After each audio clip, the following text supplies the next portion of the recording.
What's up, guys? It's BunnyMuffins. We have the TFT mid-set update here. I saw this get posted in my Discord. I finally have time to look at it right now. This is the first time I'm looking at it, so let's just see what's going to happen. TLDR, all Valkyries and Voids are out. Aw, man, no more Kai'Sa. Sona, Kassadin, and Lux are also out.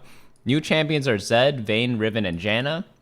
And new traits, Astros and Battlecast with their own champions. So total 14 new champions. They're taking out, let's see, there are 3 Valkyries, 3 Voids, and then Sona, Kassadin, and Lux. So we took out 9, adding 14. So the pool is going to be bigger, but let's see what they actually change. A whole spaceship load of smaller changes to current items, champions, and systems. All right. So down here, we already discussed Kha'Zix, Cho'Gath, and Vel'Koz leaving. This is kind of a shame. I just started playing this composition. I did just release a video on how to play the Void Brawler comp. Super fun for me, but I guess getting like true damage might be a little broken. So I guess that's why they're removing the trait.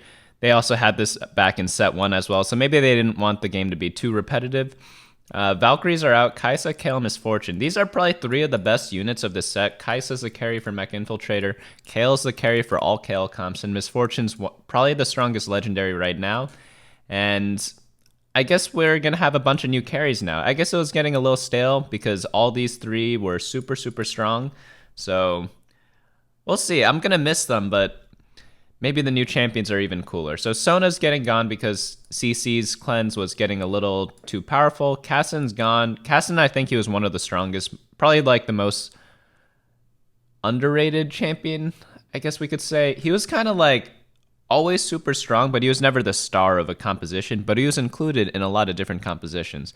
Mana Reaver Celestial is just such a good combo. That's probably why he was so good, but I guess they took him out. Also, his disarm was super, super strong. It only gets countered by Quicksilver Sash, because if he gets Trap Clawed, you don't mind your Kassadin getting Trap Clawed because then your other carries can pretty much fight the other team unhinged. So next up we have Lux. I guess Lux, she's been in pretty much every set, right? No, she was only in set 2 and 3. I guess they had too many 3 costs in the game, so they needed to remove one.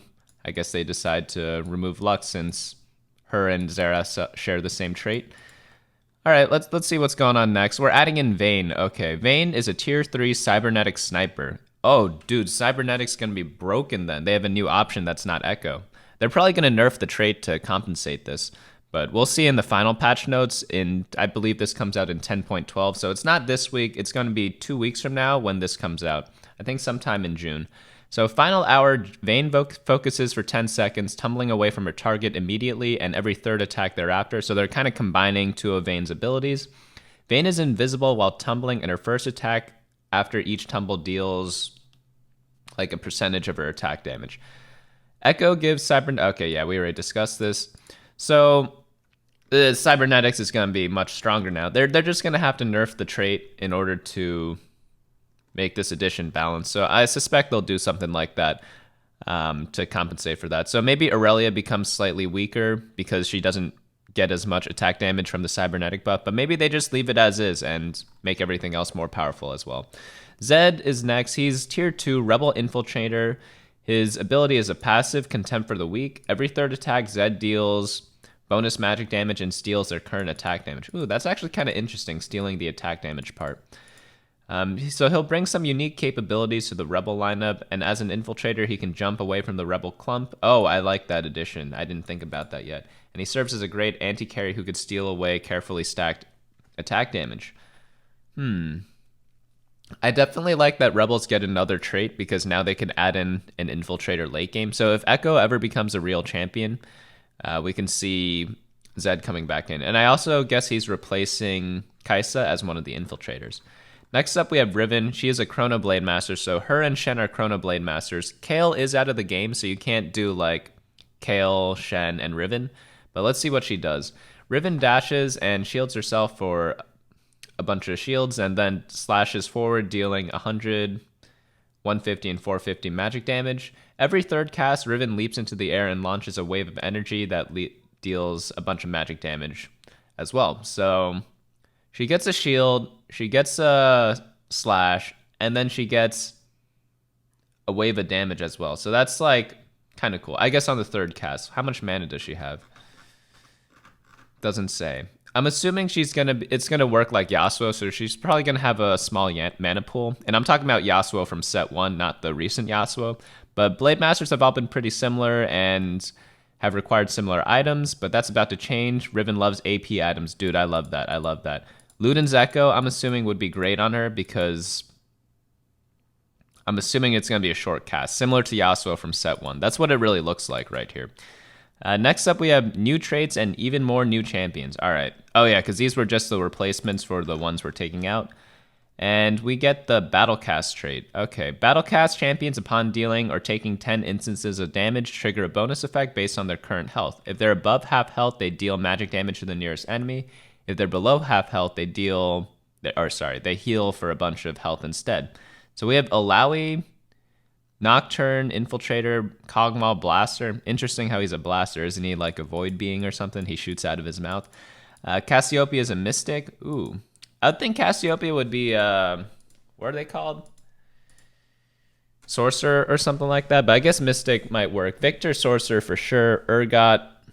Ooh, wouldn't Victor be cool as a cybernetic? Because isn't he like kind of like a robot? Whatever. Urgot is a protector. Let's see how they work. I want to read like the individual champion abilities. But I guess they don't really go into that. Oh man, I wish they did. Because I want to know what their abilities are so we could get a better look. But I guess this is just a sneak peek. This isn't the official patch notes for patch 10.12. But we'll get into it, I guess, when they release it. Probably 2 weeks or something. But maybe they talk about them a little bit here. So Kog'Maw and Victor do percentage health damage. Cassiopeia wrecks shields, and Urgot can obliterate anything. So we know Urgot's ult is his League of Legends ultimate, which is pretty much just he kills a unit. But I really wonder what the others are. All right, let's go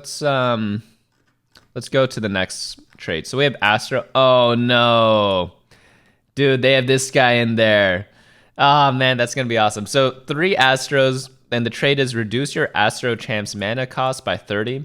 And we have Nautilus, who's a Vanguard, Bard, who's a Mystic, GNAR, who's a Brawler, and Teemo. Wait, are they bringing in GNAR as well? GNAR and Teemo? No way, guys. All right, we actually got a tweet out for this GNAR thing. All right, so happy that GNAR is back in the game. Hopefully, Brawler buff is enough to make him good. Dude, I can't believe he's coming back. It's like he's been, for sure, long awaited. We'll go ahead and send that one out. Astro champs are much more out there. Okay, Nautilus stuns the enemy's front line. GNAR returns from the launch set with his giant shove. Dude, GNAR was my favorite champion. I'm so excited about this. And I wonder if they're going to change his numbers. Because I don't know if you guys noticed, but Cho'Gath from set 1, he dealt a lot more damage than he does in set 3. I wonder if they're doing the same with GNAR, because GNAR was kind of OP in set 1. Well, we'll see what the actual numbers are when they release in June. So Teemo, of course, his classic shrooms or satellites can do tons of damage, and he's perhaps the most out there as Bard. He's relatively weak in a straight-up fight, but he has a unique, powerful ability that creates, you guessed it, meeps, and they can be sold for 1 experience each, allowing you to level up. I like this, that they're adding this. It's a unique mechanic, something that's not related to the fight, something that's more like economy-driven, so it is a good addition. It'll add much more depth to the game, but I'm so excited for GNAR. He's only a brawler. He's not a shapeshifter, but man, his ult's gonna be awesome. I just want to play that stuff again. All right, so here's an Astronaut comp. All right, we'll skip these because I don't really care about theoretical compositions. You'll never know how these work unless you have their numbers. And we just don't have their numbers. So let's skip ahead to the next one. We have Lux, or no, who is this? This is Janna. Oh yeah, they removed Lux. So Paragon, your team's basic attacks are converted to magic damage. And the champion's Janna, there's just one of them. And Janna comes to the aid of her fellow Star Guardians as a new legendary champion. Oh, I see. So she's kind of useful as like a late game tech for a lot of compositions, or you could use her as another option in Star Guardian. So obviously Star Guardians already do all magic damage, but let's say you're playing Cybernetics, Aurelia, or Snipers, and you face like 4 Vanguard with like a bunch of Bramble Vests. I guess you could just roll into a Janna, level up to level 9, throw her in, and all of a sudden you deal magic damage if you're in a 1v1 situation. I could see it being very useful. I don't think she's going to be that good in Star Guardian, but having more options is always nice. So let's go into the other changes. Of course, that's not all with this update. Okay, blah, blah, blah. Chrono buffed at 4 and 6 and also added an 8-piece bonus. I guess since they added, what was her name? Riven? There are a lot more Chronos now. I guess you can make it up to 8. That's going to be crazy. I wonder what it's going to be. Darkstar now has breakpoints at 2, 4, 6, 8 instead of 3, 6, 9, and now buffs Darkstar champions off any allied deaths, not just Darkstars. I wonder how this would work. They'd have to play with the numbers a lot, but I do like different breakpoints. It's much easier to hit 2, 4, 6, 8 than 3, 6, 9. But we'll just have to see how strong they truly are. We have to remember that they removed Lux, so you probably can't get to the higher numbers quite as easily. So next up we have mech pilots. The mech and pilots are all getting a lot of buffs, but now when the mech dies, the pilots come out quite damaged. Okay, that makes sense. I do like that change because it makes the mechs stronger, and now when they're out, they don't do a lot of stuff. Even though they didn't really do that much before, I kind of like that from a thematic standpoint, because the mechs are useless outside of the mech pilots, so I'd like to see them more useful in other compositions. Snipers now have breakpoints at 2 and 4. I guess this is because they added, I think Vane was a sniper, so now there are 4 snipers. And Vanguard now has breakpoints at 2, 4, and 6, so they added the 6 Vanguard one. I don't think this is really needed. They'll need to change the numbers on this. Right now, 2 Vanguard's a little too strong and 4 Vanguard's a little overkill, so I'm assuming 6 Vanguard, even more overkill, so we probably won't be seeing much of that. Champions, Ezreal now much more utility focused and able to cast much sooner, but deal less damage. I love this change. Ezreal's a disruptor, but his mana pool is huge. I think it's 125. So he gets his ultimate off after the enemy team already gets their ultimate off, even if you put mana items on him. So this change is very welcome, and it'll make him much more useful than he is right now. Syndra, if she kills her target, extra orbs move on to the next target. Oh, that's a huge buff, because now when she has a lot of orbs, she'll just like hit extra things now, because she already overkills a bunch of units later in the game, so that's going to be scary. They better adjust her numbers to compensate for this. If not, she's going to be way too strong, especially since they added in Janna as well. Not because Janna's strong in Star Guardians, but just because it gives another option, so it's easier to hit. Next up, we have Jhin. Attack speed now scales with star level, so this Darkstar's killer 3-star form is even scarier. Okay, I don't think we needed that, but pretty sure if you get a 3-star Jhin, you should win the game, but I guess he needs this to guarantee that even more. Aurelion Soul fighter ships now drain enemies' mana. That's interesting.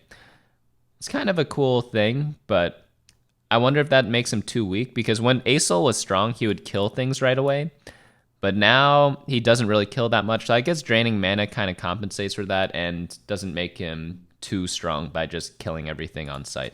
Echo now casts sooner and attacks a number of times instead of every enemy once. So if the enemy only has a few champions left, he'll hit them multiple times. He also slows the attacks of enemies he hits. This is a great change. I really wish Echo was stronger.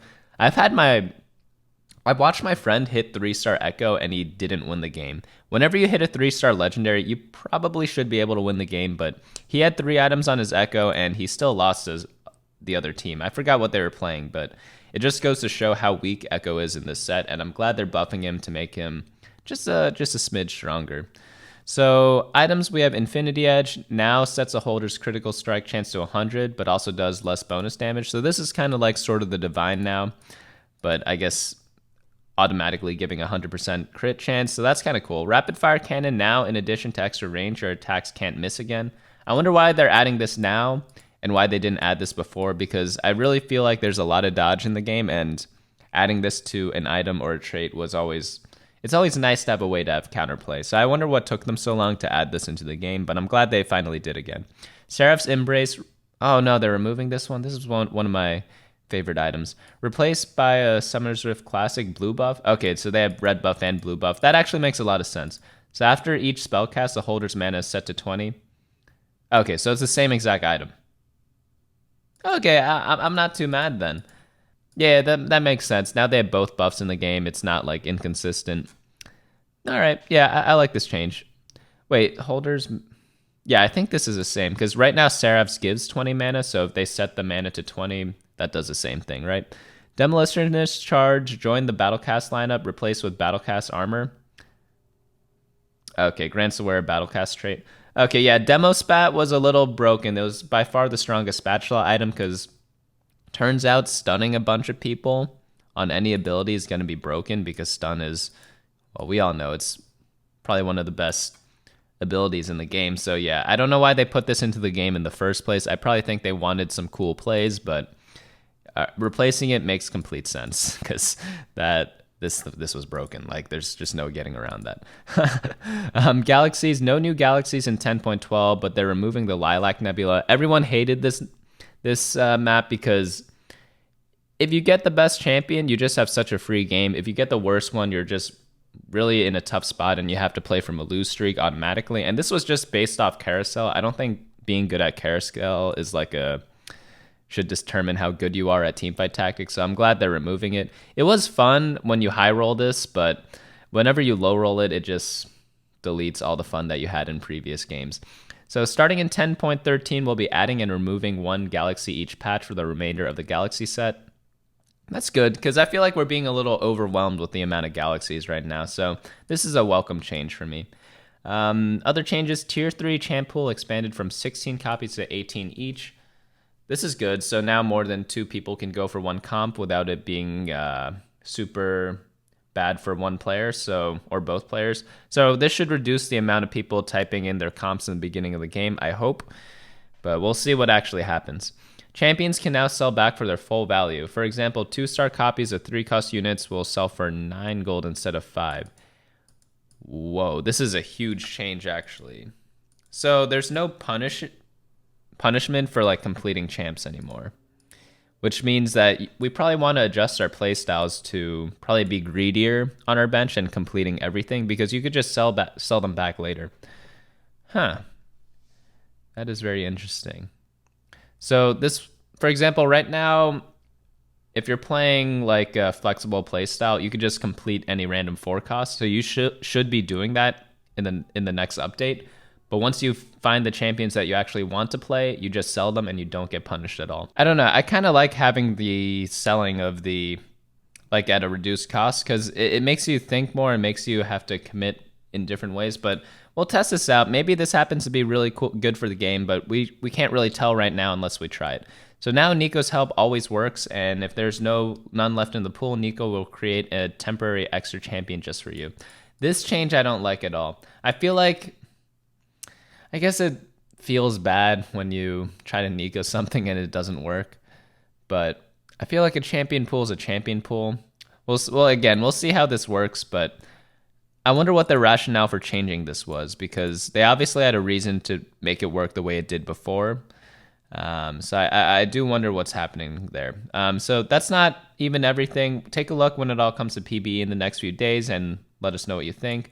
All of this will be subject to change based on PBE results. All right, so none of this is set in stone, but it's very interesting to see a lot of these changes. I'm assuming all the champions are going in, and the champions that are being taken out are for sure being taken out. But all the other changes, probably subject to change. Again, we don't know the numbers of all these champions either, so we'll definitely keep an eye out for that. But just a note, the patch 10. This is coming out in patch 10.12. Patch 10.11 coming out on Thursday because we had Memorial Day this week. So I'll still be doing an update on that. Tier list out on Friday again. So hope you guys enjoyed this rundown. I'll see you guys on Friday for the meta snapshot. Actually, no, I'm probably going to release a patch preview as well for patch 10.11. So I'll see you guys then. Hey guys, thanks so much for watching. Don't forget to share and subscribe. And of course, smash that like button. Each like is an LP I gain before the next video.